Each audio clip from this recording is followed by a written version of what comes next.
Hello guys, स्वागत है आपका मांगा टीवी चैनल पर। तो कैसे आप लोग? तो आज मैं एक्सप्लेन करने जा रही हूँ the villainous game of punishment की एपिसोड नंबर 26। तो मेरा हम्बल रिक्वेस्ट है, अगर आपने पिछला एपिसोड नहीं देखा हो तो प्लीज जाके एक बार चेकआउट कर लेना। और एपिसोड की शुरुआत करते हैं। तो एपिसोड की शुरुआत हम जाओ को देखते हैं, जो कि बाहर आने के बाद एक मेड को बुलाती है और कहती है कि मेरे को कुछ काम कर दो। वो मेड कहती है कि मैं आपकी कैसे मदद कर सकती हूँ, आप मुझे जल्दी बताइए। जाओ कहती है कि मैं बस ये पूछना चाहती हूँ कि प्रिंस ने मेरे सारे खर्चों के बारे में सब कुछ जान के रखा है, क्या ये बात सही है?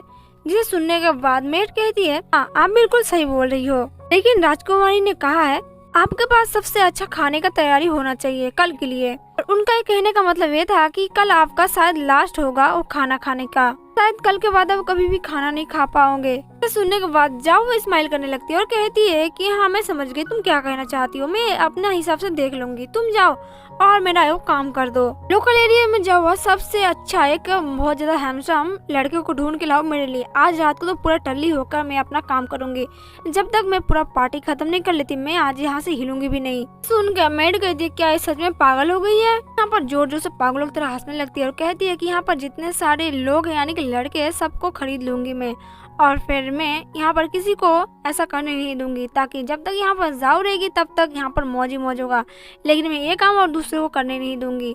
इसके बारे में मेड सोच रही होती है कि इसका लग रहा है कि शादी नहीं हुआ, इसलिए ये सब बातें करी। अगर इसका शादी हो जाता तो फिर किसी को नहीं बोलती कि मैं सारे लड़कों को खरीद कर अपने पास रखूंगी। लगता है इसके शादी होने के बाद भी इसका जो हस्बैंड है इसका केयर नहीं करता, इसलिए शायद ये बोर आ गई है। जाओ थोड़ा सा गुस्से में कहते हैं कि तुम अब तक यहाँ पर क्या कर रही हो खड़ी होकर, जाओ जल्दी अब मेरा काम करो। मेड भागते हुए जाती है, कहते हाँ मैं जा रही हूँ, बस मैं जा ही रही थी। जाओ कहती है कि जाको जो प्रिंसेस है ना उसकी जो फियांसे है, क्या नाम है उसका, वंशु, वंशु को जाकर कह दो कि आज रात तो मेरे साथ पार्टी में बैठेगा और मेरे साथ ड्रिंक करेगा और उसको कोई दिक्कत नहीं होनी चाहिए प्रिंसेस के लिए, और अगर कुछ बात हो तो मेरे को आके बता दे और जल्दी से जाके बात बता दो, आज के पार्टी में वो मेरे साथ ही रहेगा। इसे सुनकर जो मेड होती है वो कहती है कि मुझे लग रहा है कि सचमुच के पागल हो चुके हैं। फिर जाओ उसको चिल्ला कर कहते हैं जा रही हो कि नहीं? वो मेड कहती है हाँ मैं जा रही हूँ बस। वो मेड भागते हुए यहाँ से जाती है और कह रही होती है कि मेरी कोई गलती नहीं, मैं बस एक सर्वेंट हूँ और मैं वही काम करूँगी जो मुझे मेरे मालिक ने सौंपा होता है, यानी कि जो लोग यहाँ पर ऑर्डर देंगे वो काम मैं करूँगी, और अगर कोई गलत काम हो गया तो मेरी गलती नहीं है, मैं अपनी गलती बिल्कुल नहीं मानने वाली, बस मैं अपना काम कर रही हूँ, बाकी सब ये लोग जाने, मुझे इनके कामों में अपना नाक नहीं घुसरना चाहिए, जो काम देंगे मैं चुपचाप कर लूंगी। हमें नेक्स्ट सीन कुछ टाइम बाद का दिखाया जाता है, जहाँ पर सारे लोग आ चुके होते हैं, यहाँ पर पार्टी स्टार्ट हो जाती है। जाओ को दिखाया जाता है जो कि बिल्कुल एकदम ठाट बाट की तरह सबको नौकरानी की तरह काम करा रही होती है और अपना जो जो मन करा यहाँ पर कर रही होती है, क्योंकि पहले यानू ने यहाँ पर सारी चीजें खरीद कर यहाँ से चला गया होता है और ये जो कर रही होती है और जो बोल रही होती है यहाँ के सारे स्टेप मान रहे होते हैं इसकी बातें, और यहाँ पर जाओ इतना ज्यादा ठाट बाट देख के बहुत ज्यादा खुश हो रही होती है और कह रही होती है कि तुम कतई अंबानी वाला फील आ रहा है, यहाँ पर जो बोल रहे हो सारे लोग मेरी बात मान रहे हैं, इससे ज्यादा खुश नसीब इंसान को क्या ही चाहिए जिंदगी में। और यहाँ पर जितने सारे हैंडसम लड़के होते हैं उनको खरीद लिया होता है अपने सर्वेंट के रूप पर, मतलब आसपास के जितने सारे लोग रहते हैं, क्योंकि यहाँ पर तो बहुत ज्यादा अमीर हो चुकी होती है, क्योंकि यानू ने सबको पहले ही अपना सब कुछ दे दिया होता है, मतलब पूरा मॉल ही खरीद लिया होता है, इसका ऑनर का जो होता है घर बार सब कुछ खरीद लिया होता है। अब जाओ यहाँ पर जो मन कर रहा है वो यहाँ पर कर रही होती है और इसको बहुत सारे गोल्ड देते हुए कहती है कि जाओ तुम अब यहाँ से फ्री हो चुके हो, तुम्हें जो मर्जी यहाँ से वो करो और ये वाई मस्त तुम्हारे लिए, और एंजॉय करो, और अपने फादर का मतलब तुम्हारा अपने जो पापा का जो एक्सीडेंट हुआ था या फिर कुछ हुआ था इस बंदे का, तो वो ठीक कर दूंगी मैं, और इसके लिए मैं तुम्हें बहुत ज़्यादा पैसे भी दे रही हूँ, तो जाकर इसका ट्रीटमेंट कराओ और ठीक हो जाएंगे तुम्हारे पापा, तो फिर तुम्हें नौकरानी वाले काम करने को भी ज़रूरत नहीं पड़ेगी और इंजॉय करो अपनी लाइफ में। लड़का भी थैंक यू बोलता है जाऊ को और कहता है कि आपका बहुत बहुत शुक्रिया मुझे यहाँ से मुक्ति दिलाने के लिए। उसके पास वाला बंदा रोते हुए कहता है कि मैडम कितनी ज़्यादा अच्छी है, हम लोगों को सारे दुख दर्द एक बार में ख़त्म कर दे रही है, मतलब बहुत ज़्यादा अच्छी है, मुझे तो इनसे गले मिलने का मन कर रहा है, इनसे गले मिलकर बहुत ज़्यादा रहूँ और मेरा जितना सारा दुख दर्द है मैं सब कुछ भूल जाऊँ। ये मैडम तो बहुत ज़्यादा अच्छी है और मैं इनको कभी नहीं भूल सकता, इसका मैं बहुत बहुत शुक्रिया अदा करता हूँ मैडम आपका। पर जाओ बहुत ज़्यादा खुश हो रही होती है और अपने प्लान में धीरे धीरे कामयाब भी हो रही होती है, क्योंकि यहाँ पर जितने सारे लोग हैं उनको सबको इसका मन जीत लिया होता है जाओ ने, और जैसे कि बोल रही होती है यहाँ के सारे लोग वैसे ही कर रहे होते हैं और इसकी सारी बातें मान रहे होते हैं और इसको बहुत सारा रिस्पेक्ट दे रहे होते हैं। और जाओ कहती है कि 20 सीट में तो तुम्हें ऐसे ही बदनाम कर दूंगी, मतलब तुम्हें ऐसे बर्बाद कर दूंगी बिना कुछ किए ही, तुम देखना धीरे धीरे, और प्रिंसेस तुमको तो मैं ऐसे ही देख लूँगी, तुम क्या अपने आप को बहुत बड़ी 30 मार खान समझती हो, मैं तुम्हें ऐसा कुछ नहीं करने दूंगी, और मेरी फ्रेंड का हस्बैंड को चुराने का जो तुम्हारा इरादा था उसको भी कभी कामयाब होने नहीं दूंगी मैं।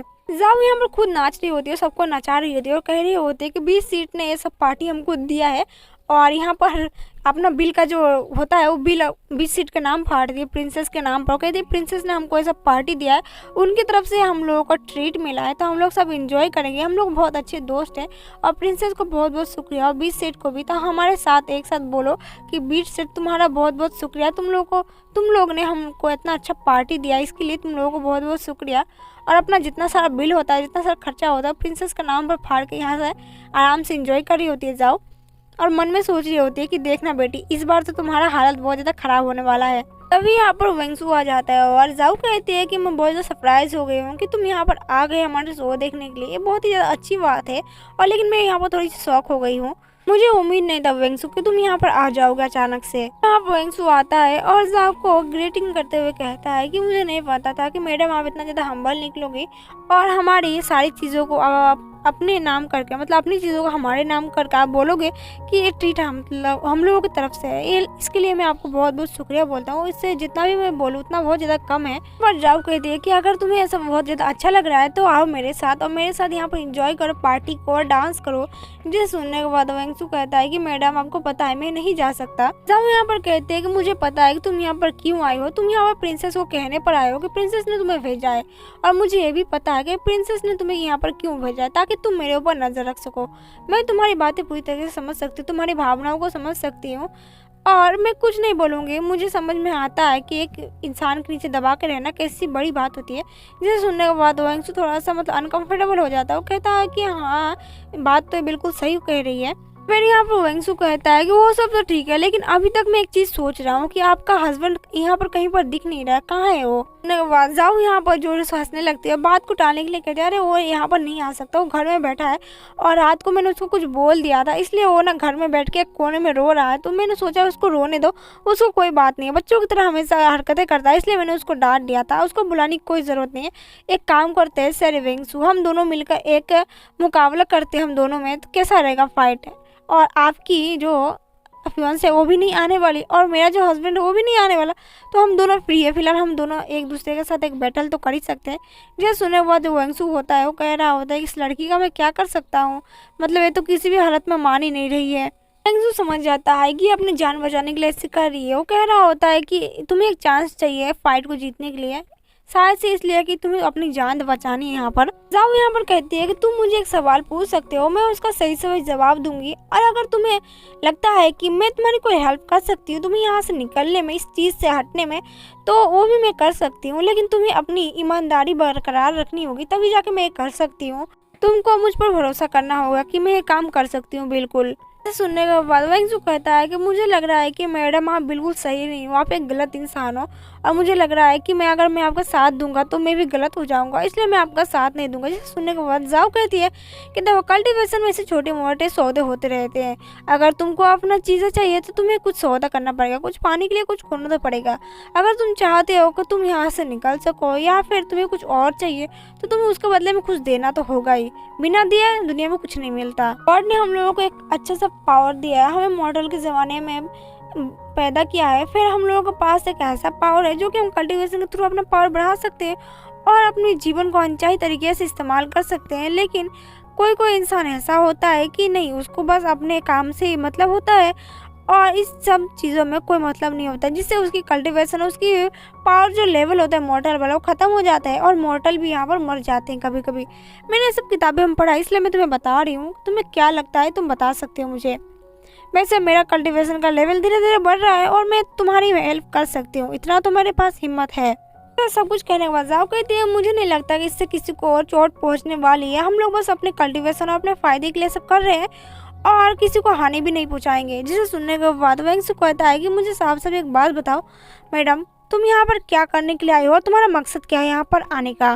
तो जाओ कहती है कि ये सब बातें बस फिजूल नहीं है, मैं किसी के लिए बोल रही हूँ। तो वेंगसू पूछता है कि कौन है वो, तो जाओ कहती है कि ये उस लड़की के लिए है जिसके गालों में और गर्दन पर बर्थमार्क का निशान होगा, उसके लिए मैं बोल रही हूँ और तुम्हें उससे थोड़ा सा बच के रहना चाहिए ताकि तुम अपना जो कंट्रोल है और अपना जो हेल्थ है वो अच्छे से इंक्रीज़ कर सको और अपना कल्टीवेशन पावर का भी आगे बढ़ा सको, ना कि उसके आगे पीछे दुम दबा सको। फिर वो सोचता है कि ये कौन हो सकता है कि वो मुझे कंट्रोल करता है। फिर उसको अचानक से याद आता है और निराश हो जाता है। फिर वो वहाँ से उठ जाता है और जाते हुए कहता है कि मैडम, आप मुझे अपनी एडवाइस देने का प्राइस बताइए, मैं आपको कुछ देना चाहता हूँ। जिसके बाद वो कहता है कि ये सब खतरनाक चीज़ आपको यहाँ पर नहीं करना चाहिए, आपको अपने काम से मतलब रखना चाहिए, वरना इसका नतीजा मौत भी हो सकता है। आप अपना ख्याल रखिए मैडम, मैं यहाँ से चलता हूँ। और इसी के साथ हमारा एपिसोड नंबर 26 यहीं पर एंड होता है। मिलते हैं नेक्स्ट एपिसोड में, तब तक के लिए बाय बाय।